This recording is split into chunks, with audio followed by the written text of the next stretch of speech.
Want to find out what's going on in your community? El Observador is San Jose's bilingual weekly newspaper. Go to your local newsstand and pick up your free copy today.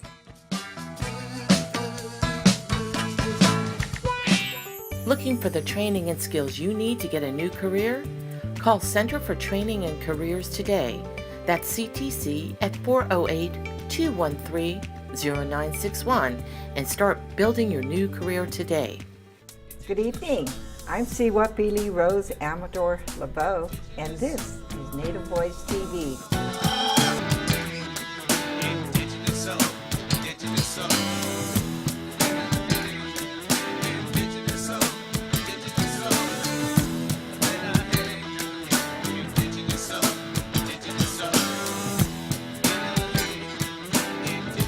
Welcome to the show. Well, we all know that laughter is the best medicine, right? Well, coming up is the 7th annual Comedy Jam put on by the Indian Health Center, Santa Clara County. And to tell us about it, we have with us Vernon Medicine Cloud. And you're on the staff there at the Indian Health Center. Yes, I am. And we also have Craig Pasqua, and you're on the board at the Indian Health Center. Yes. Welcome to both of you. So we have a big show coming up. Definitely. Tell us about it. It's our 7th annual Fundraiser Comedy Jam. We've had an exciting 6 years, and this year we're going to have Jason Love, who's out of Bakersfield, a really great comedian.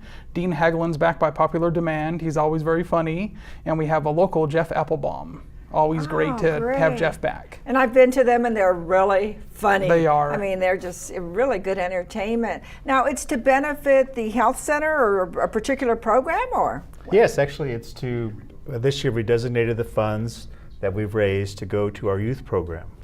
Okay, and what does the youth program do? Well, they do a lot of cultural activities, drumming, dancing, life skills. And development, education. And I know there's always been like a lot of fundraising for the youth programs because they're not normally included in federal programs, and is that the reason? Or? Right, exactly. So we raise additional funds to meet program needs and things of that nature. There's a huge need for our youth to receive the services that they need. Okay.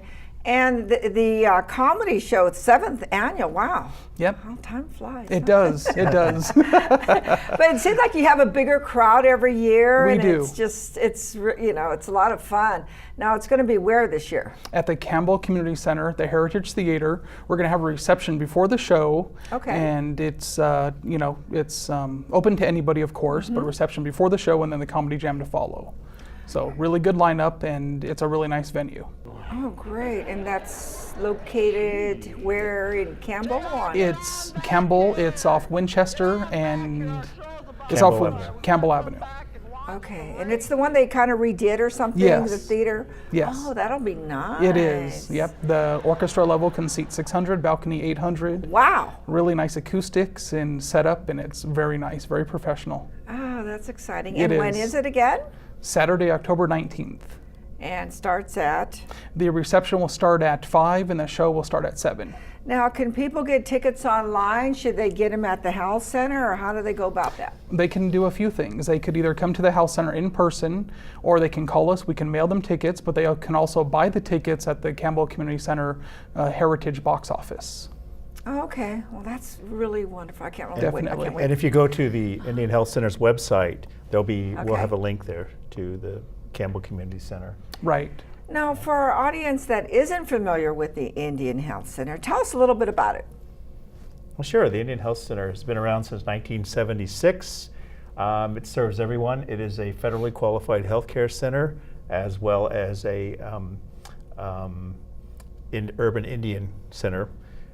When the center was formed, it was formed largely because the United States government policy, which relocated Indians, and they designated some large urban areas. And one of the urban areas was San Jose. And so when the Indians came here, they typically came from reservations, they found themselves lacking in services. And of course, one of the services that they had received on reservations was health care.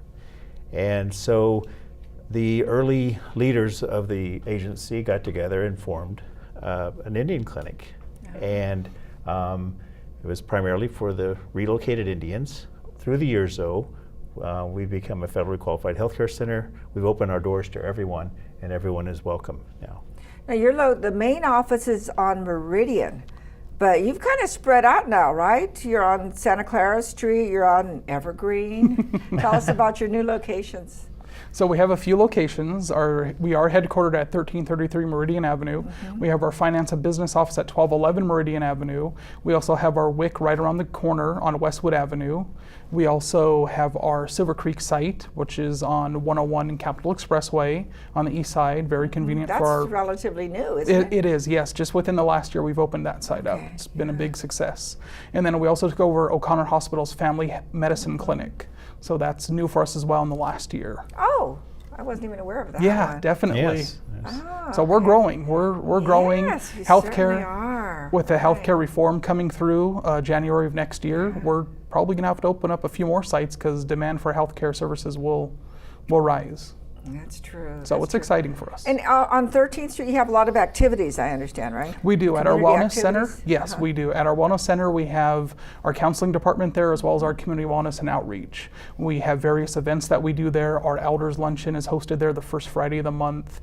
We have a gym at our wellness center. We have our diabetes prevention program. Just a whole wide range of services that we offer to the community. Now, obviously, diabetes is a big issue in the Native community. Tell me about services you have for...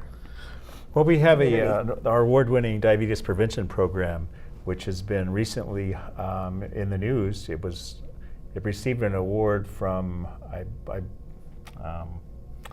sorry, I just got the email. The name of the agency that gave us the award escapes us, but they've received numerous awards in the past. As a matter of fact, we just applied for a community medical services grant spotlighting our diabetes prevention program, and we're trying to show how we can, in these days of rising healthcare costs, use the diabetes prevention program model to lower the cost to the United States government.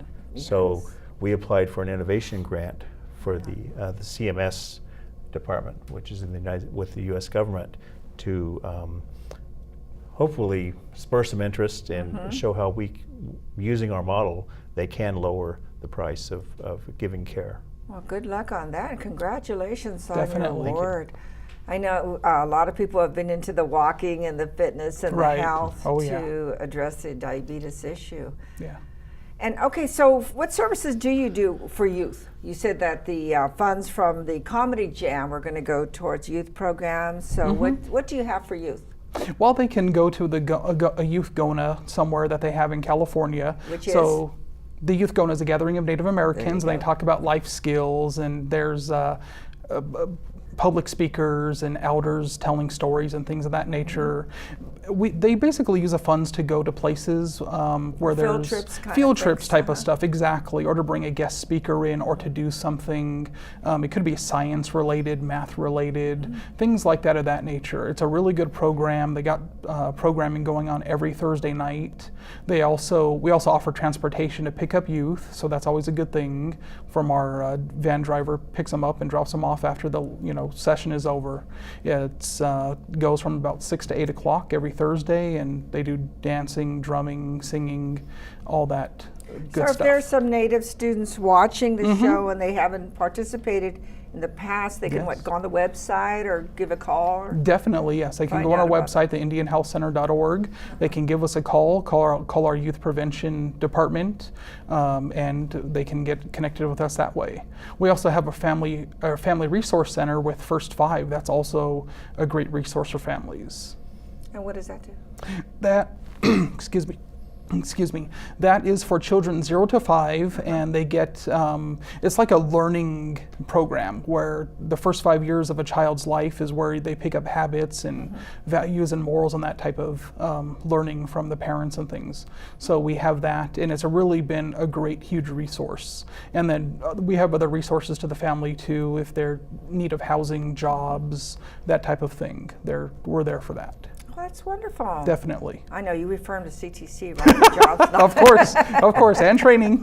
Absolutely. Okay, Saturday, October 19th, it's the 7th Annual Comedy Jam fundraiser located in Campbell Community Theater. Yes. And again, the comedians you're having, and give me a little history on each one. Sure. Dean Haglund, he is actually a TV star from the hit TV series Fox, The X-Files. He was Langley. He was the dorky white guy that wore the glasses and the blonde hair. He was with the 3 different conspiracy theorist guys. Really funny guy. The other guy is a local gentleman, Jeff Applebaum. He was also in The Pursuit of Happiness with Will Smith. He had a small cameo appearance. Great comedian though, very funny. And then we also have Jason Love, who's up and coming from Last Comic Standing. He's out of the Bakersfield area. Very funny as well. Oh, good. We're looking forward to it. And if any of you want tickets, go online, get them from the Indian Health Center, or go by there. Or we do have a Comedy Jam website. Oh, you do? Get www.ihccomedyjam.com. Okay. We also have sponsorships available if anybody would like to be a sponsor as well. Oh, so we're looking for sponsors. Yep. Keep that in mind. Or groups. Yes. Group sales if somebody wants to take a Definitely. whole group, or take their whole family, or take Exactly. their extended family, their neighbors. There you go. It's always good, clean fun. It is. I've noticed that. Good. Yeah, because I've been to some comedy shows. That's like, but no, yours is really good. I really enjoy it all the time. Great. So thank you both for coming on the show, and we look forward to going to the Comedy Jam. Don't forget, we're on Facebook. We'll have pictures on Facebook. We'll be advertising the Comedy Jam on Facebook, and like us too. So coming up, we have Sampson Wolfe. He's going to be talking a little bit about Leonard Peltier, updating us. He comes on periodically to let us know what's going on with the Peltier case. So look forward to talking to Sampson.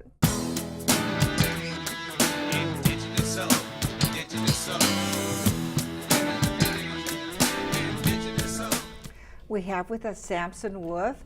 Sampson is with the Leonard Peltier Support Group of Northern California. Welcome, Sampson. Hi, thank you for having me here.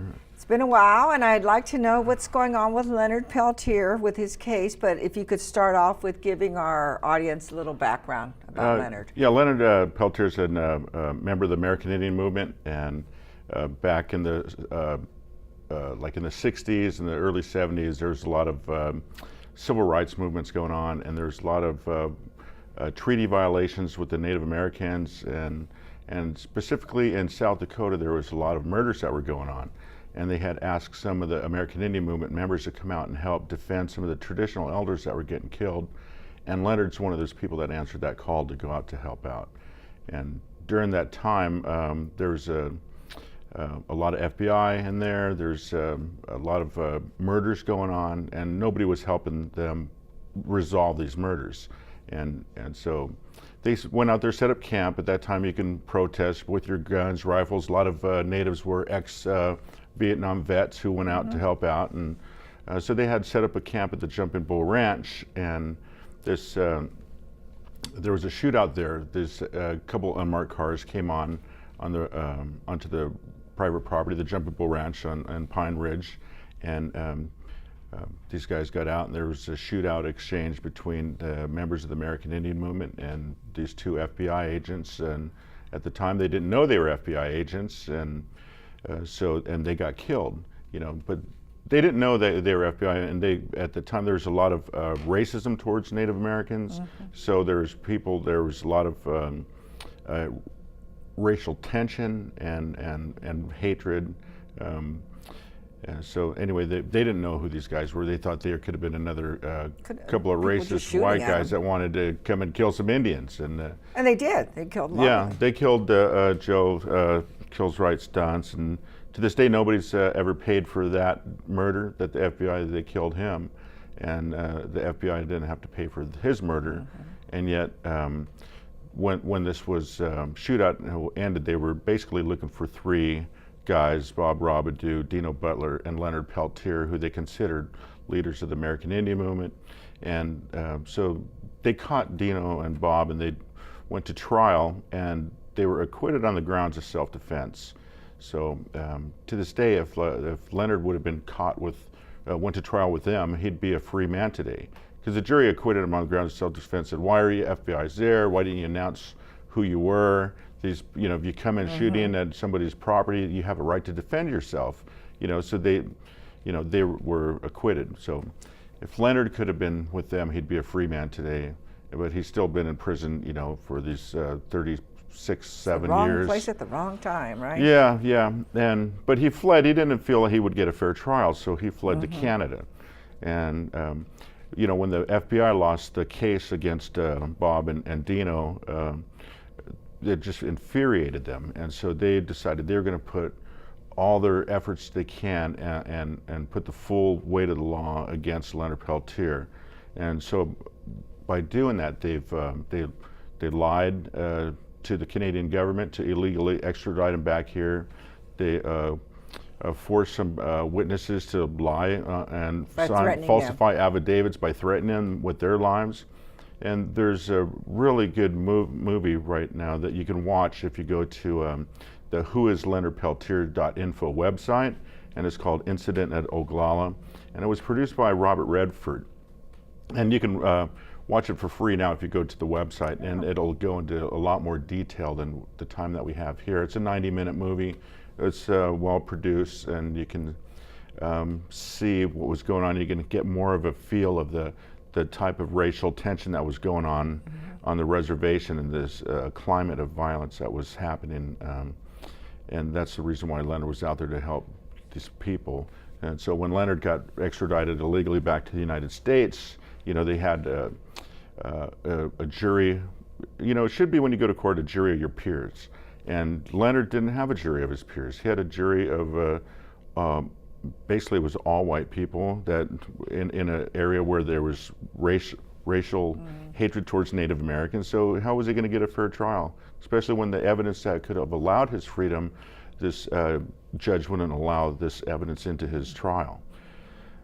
They basically they railroaded him into prison, and to pay for, the prosecuting attorney said, "We don't know who killed these FBI agents, but somebody has to pay." And Leonard's been paying for all of these years, and it just, How many years now? Geez, it's going on approaching 40 years. I think it's going to be like his 37th year, 38th year now, and he's getting old. His health isn't all that well. And he's moved around from a couple of federal prisons. He was in Leavenworth for many years, and then when that prison started getting a little run down, in America they've built a lot more prisons, and there's a large number of. We have the largest population of prisoners in the United States in any country in the world, and they're building more, and they're trying to. It's not run by the state. It's run by private organizations now who make a profit off of the prison system, and it's costing the taxpayers still a lot of money because they to house these prisoners. So there is a move to urge Eric Holder to release some of the elder prisoners that are they're not violent and they can serve the rest of their time at home. With the ankle bracelet on house arrest. And so they've been doing this for some states. I think South Carolina does it now. And there's, if you go to the whoisleonardpeltier.info website, there's some petitions you can sign on there. There's a lot of information you can find out about the Leonard Peltier case. But basically to get Eric Holder to applaud him for his efforts into releasing some of these elder prisoners, which Leonard is one of these that could be, he's not a threat to society. He just would like to spend those older years and, with his family. He's got grandchildren and he'd like to be home. Really, there's people that have, if this case would happen now, I think a good attorney would just get it thrown out because of the evidence is just falsified. There's more liberal Supreme Court justices now, and it's not the racial tension isn't as bad as it was back in the day. And I really wish that they would consider that in Leonard's case, so that he can have some time off in his elder years instead of just sitting out. They moved him around from Leavenworth. He went to Lewisburg, Pennsylvania, and now he's down in Coleman, Florida, which is really hot. weather down there, and it's a burden for his family to come to see him. You know, it was still a burden for them to come to see him. Why did they move him so much? Basically because of the... Just to make him miserable, or what? Well, you know, it seems like they were moving him around just for an opportunity for somebody to take him out. And when he was in Lewisburg, he did get jumped and beat up pretty bad.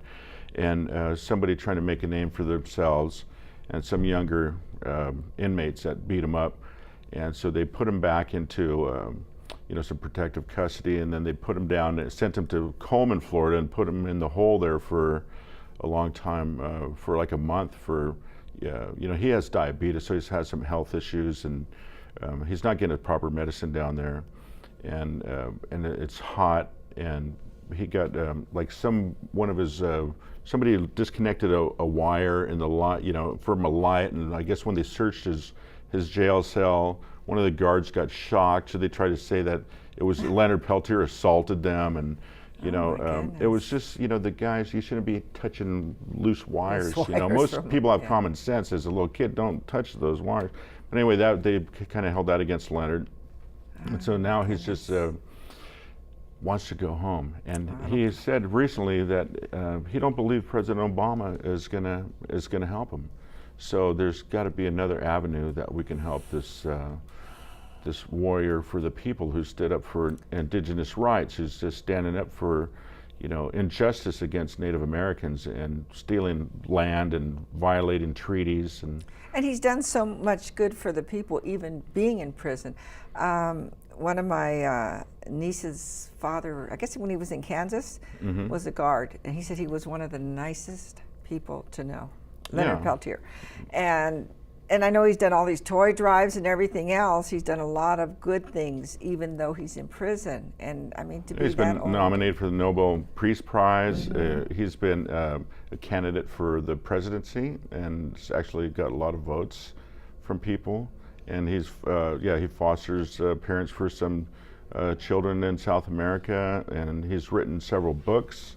Yes, and he's an artist. He's a really awesome artist, and he did this shirt here. It's a beautiful shirt. You can buy a lot of by going to the whoisleonardpeltier.info website. You can actually see some of his artwork and buy some of it. And there's also support supplies you can buy, like T-shirts and bumper stickers, and his you know, he's been in prison for so long that there's this defense committee's changed throughout the years, and you know how it is with any organization. There's always inner turmoil, and people struggle and fight. But if there's anything that the American Indian movement has taught us, is that COINTELPRO program, that the counterintelligence program that the FBI used to infiltrate and disrupt people from getting organized, you know, is that we shouldn't fight against each other. And that's one of the things Leonard urges us, that we all get along together. So now there's some other people that are coming back and to the Defense Committee that are helping out. And a lot of people are coming back to help. So, you know, we just want to urge people to join a local Leonard Peltier support group, or maybe go on to visit the website and write some letters of support, or just write Leonard directly. And, you know, maybe you can go onto the website and watch that movie Incident at Oglala. And then there's Leonard's address is right there on the front page of the website. And you can write Leonard a letter and, you know, maybe give him some words of encouragement. And maybe we can have another letter writing campaign that's going on. And you can join that through Amnesty International. And they also have a huge campaign going on right now to help Leonard Peltier. Now there's a lot of support groups throughout the country, and one of the things you do is go to powwows and have a table. I know Donna's done that, and you ask for donations there. You sell a lot of his t-shirts and have the petitions there? Sure. We try and educate the public, because there's a lot of younger generations that aren't aware of what happened with, you know, who Leonard Peltier is, and the American Indian movement. And there is a local American Indian Movement West chapter up in San Francisco, and they have their American Indian Movement West website that you can go to, which also has a lot of things that you can do to help indigenous rights and help sacred sites, and or just come and hear some drumming, you know, to some of the events, because there's always some really wonderful dancers and singers, and a lot of them come out in their regalia, and there's flute players. I mean, it's really a positive thing, and the American Indian movement is open for all people. It's not just for Indian people. Leonard can't get free with just the help from the Indian people. He needs help from all people from all corners of this world. He needs people to tell Obama to. Yeah, Obama needs to step up. Yeah. And, there's a National Congress of American Indians was helped formed to work with Obama on a lot of Native American issues, and they have a resolution to help Leonard Peltier. So I'm hoping Obama will listen to the National Congress of American Indians, because there's over 500 tribes that are all part of this who are urged, 500 tribes that are requesting Leonard Peltier to be freed. Thank you for being here, Sampson, updating us, and we'll keep helping however we can. If you can go on the website, sign a petition, write him a letter, buy something to help support his case, and we'll do what we can. Yeah. Free Leonard Peltier. Free Leonard Peltier. Don't forget about the Indian Health Center's Comedy Jam. We'll see you there. We'll see you next week.